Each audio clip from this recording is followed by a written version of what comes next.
أفحسبتم أنما خلقناكم عبثا.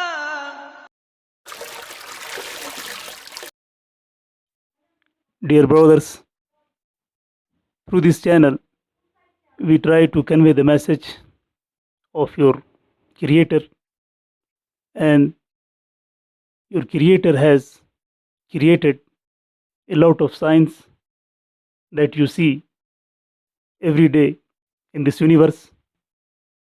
And this Quran is nothing but a source of the guidance to the mankind. So we try to convey the message from this book, and this is the last holy book on the face of earth.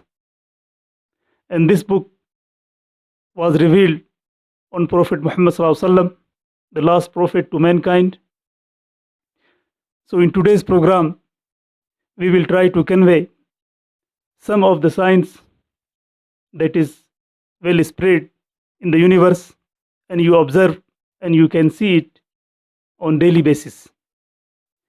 We will try to recite one of the verse of this book, Quran, and this is chapter number 2 and verse number 164.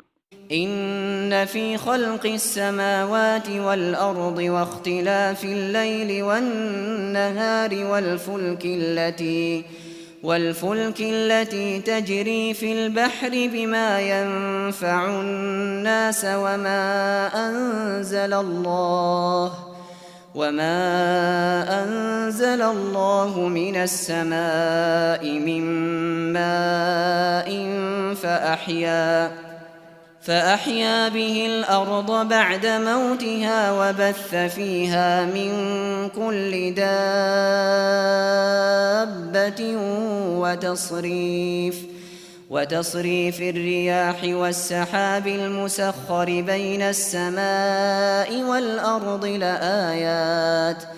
لآيات لقوم يعقلون. The first sign it mentions about is the creation of heaven and the earth. You see how perfectly the heaven and earth are being created, and how much vastness it has. You see this earth, it has desert, mountain, seas, the valleys, and the sky.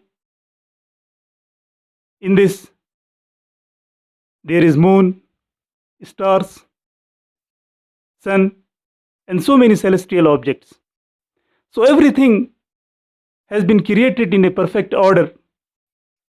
You will never see there is any disruption or any cessation of the movement of these celestial objects.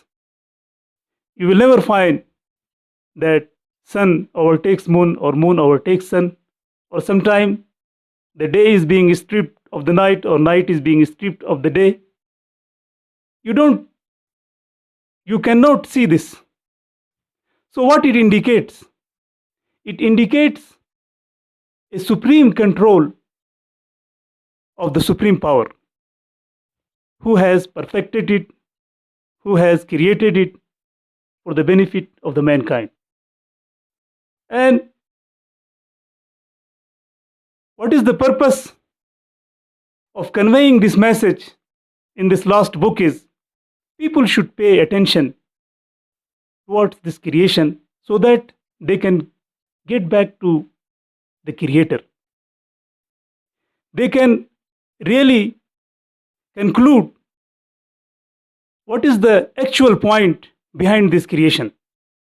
The actual point is your Creator is just one Creator, and He is having all the power, all the supremacy, all the sovereignty, all the control on each and everything. And He has created everything with such a precision and with such a perfection that nobody can think or nobody can see any loophole into it. And further, this verse mentions the signs about the alternation of the day and the night. This alternation of the day and night is very much beneficial for the survival of the human being. You see, because of this alternation, the temperature changes, hot and cold, and the weather, the season comes after one and another because of this alternation of the day and night. The day is full of light, you don't need any artificial light, and the night is the dark, and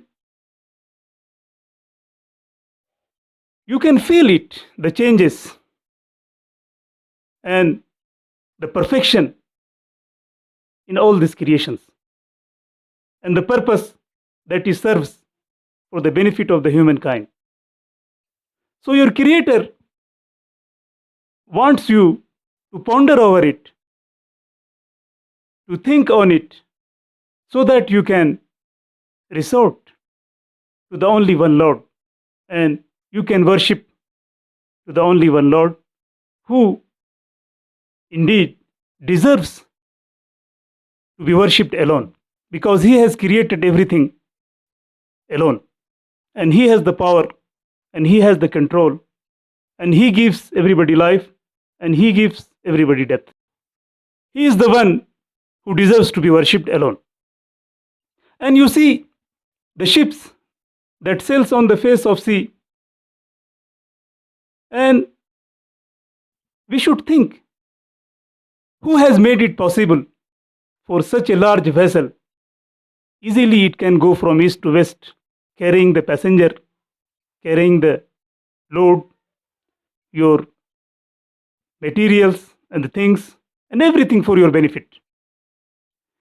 And in one of the verse, your creator says in this book, Quran, that if he orders the wind to be still,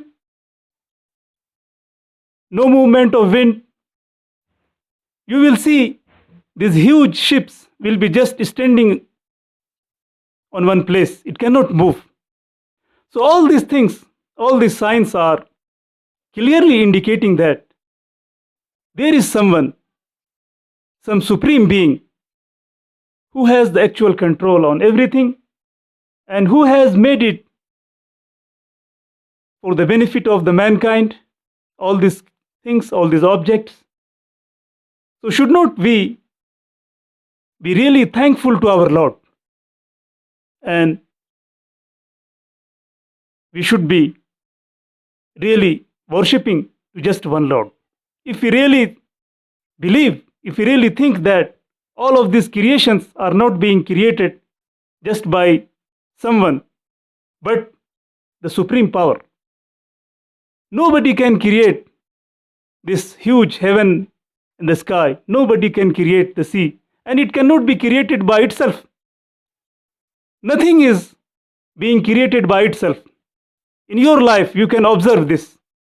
You do the experimentation, you do many research, you do a lot of work in designing and producing something that is beneficial for the mankind.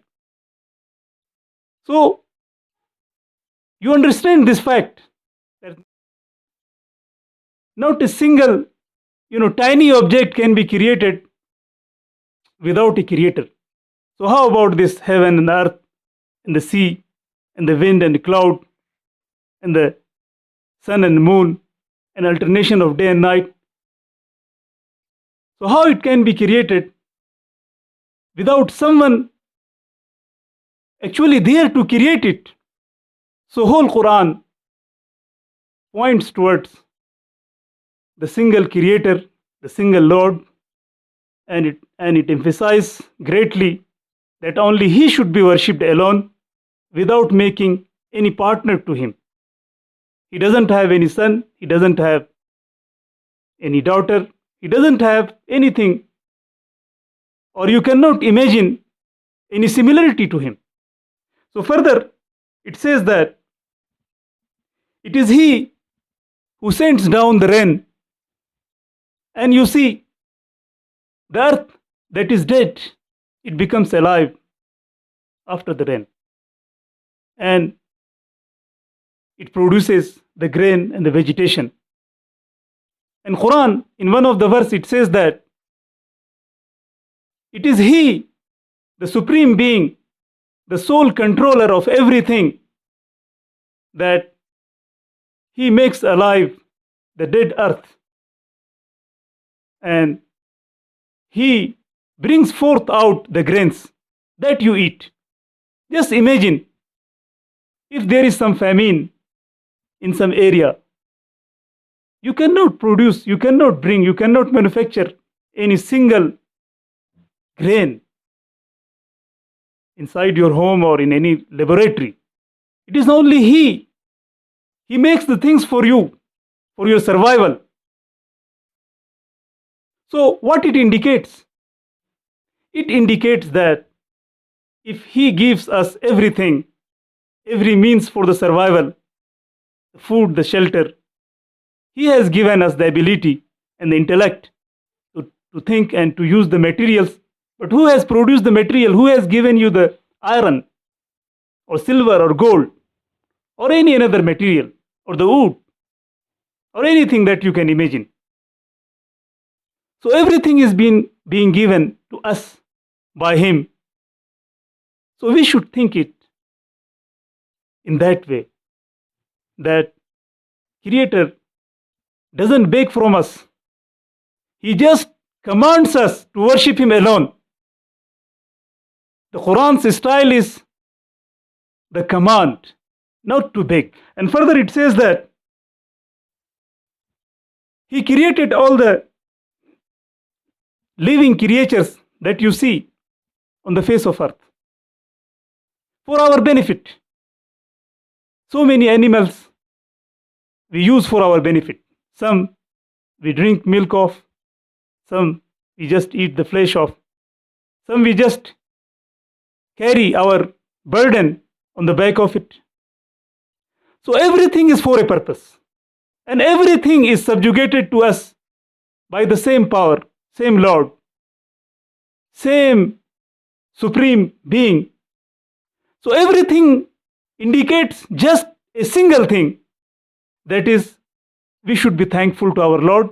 We should worship Him alone without making any partner to Him, without associating any son or any daughter or anything to Him, and not comparing to Him to anything else.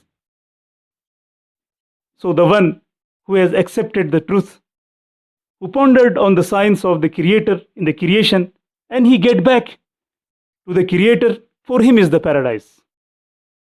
The one out of arrogance, out of prejudices, out of ignorance, just doesn't pay any attention to this science and these creations, and just try to worship either the creation or doesn't worship at all or denies the truth, then he will be among losers.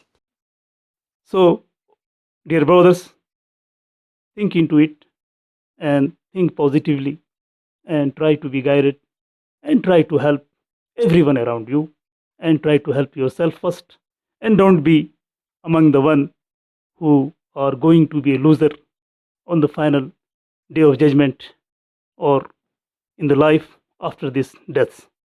Thank you for the listening and thank you for the sharing. أَفَحَسِبْتُمْ أَنَّمَا خَلَقْنَاكُمْ